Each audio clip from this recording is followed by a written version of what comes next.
Hello, welcome to day 7 of the Bible in a Year. I'm Father Mark, and I'll just add a few thoughts to what Father Mike has said about Genesis chapters 14 and 15. And as Father Mike says, we're going along and hearing the story of our friends, the people of the book of Genesis. And he points out very well that these are our people, even though we're not Jewish or of the Jewish religion.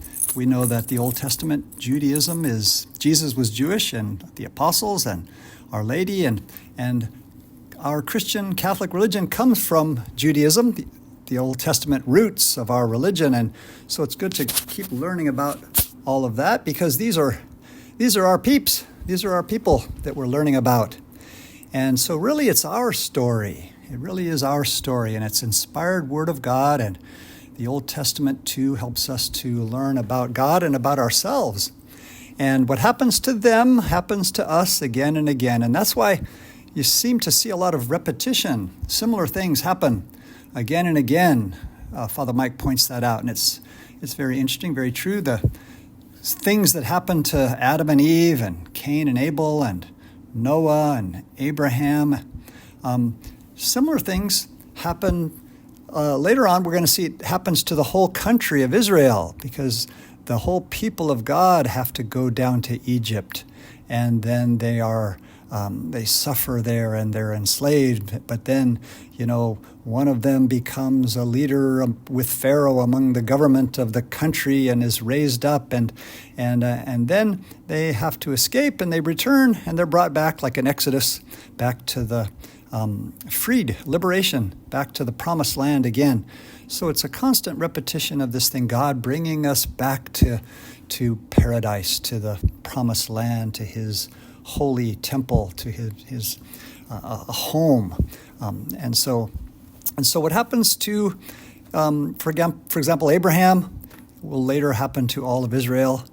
And the same things happen to Jesus Christ. When he was a baby, he was brought to Egypt, and then he was brought back, and all these things. And these are things that happen to all of us, to the church. We're always having to escape Egypt, which represents sinfulness and, sort of the worldly pleasures.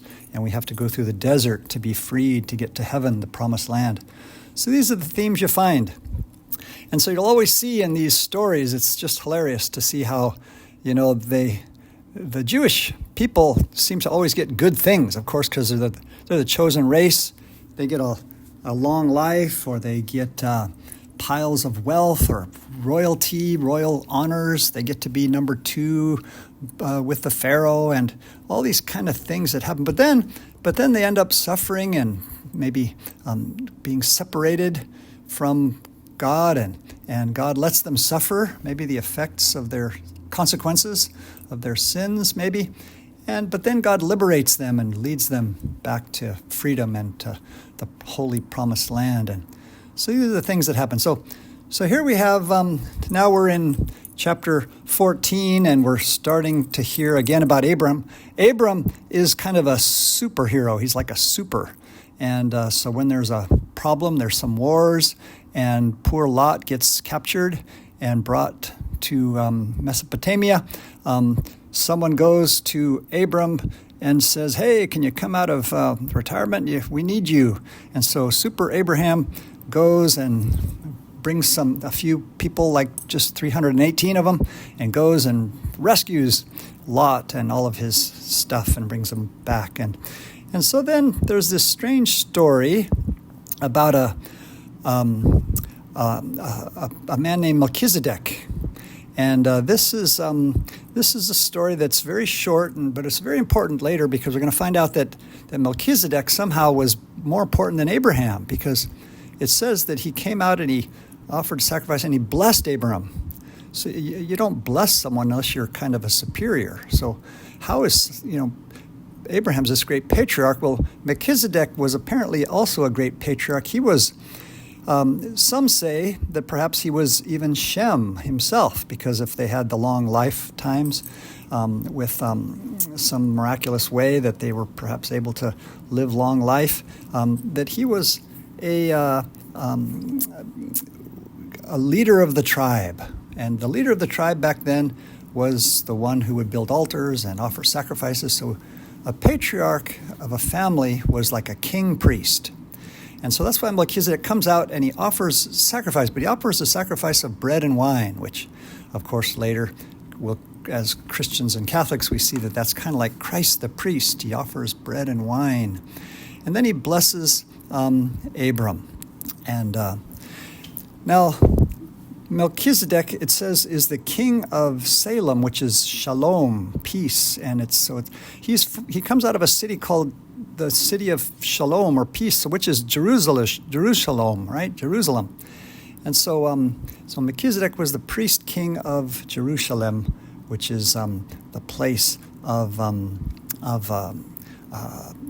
which later David would become the king of Jerusalem. And that's why David kind of became a priestly figure. And so whoever became the king of that city was a priest in the line of Melchizedek. You're a priest just because you became the successor of the first king of Jerusalem, who was Melchizedek. You become a priest king in the line of Melchizedek. And then we have this story about the covenant with Abraham. A covenant, again, is a family bond.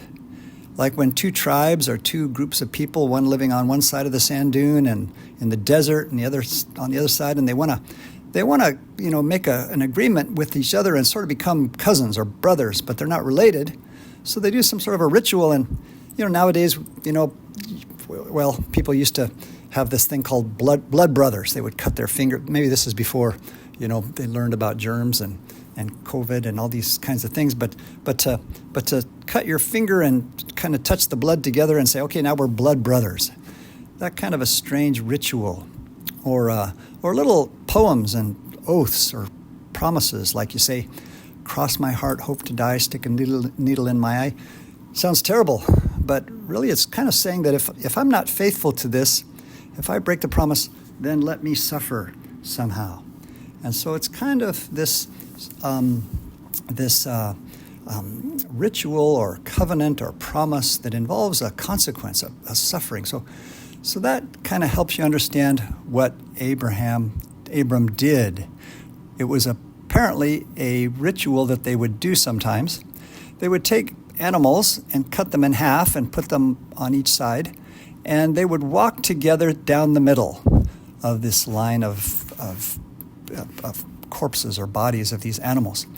And they would walk together because it was a bilateral treaty. They were both agreeing that if I'm not faithful to this, then let what happened to these animals happen to me. And so the message is that Abram does this, and then he kind of goes to sleep, and he wakes up at night, and he looks, and he sees that there's this fire going between the pieces. But the fire is going by itself. And so this is God's presence, God's glory.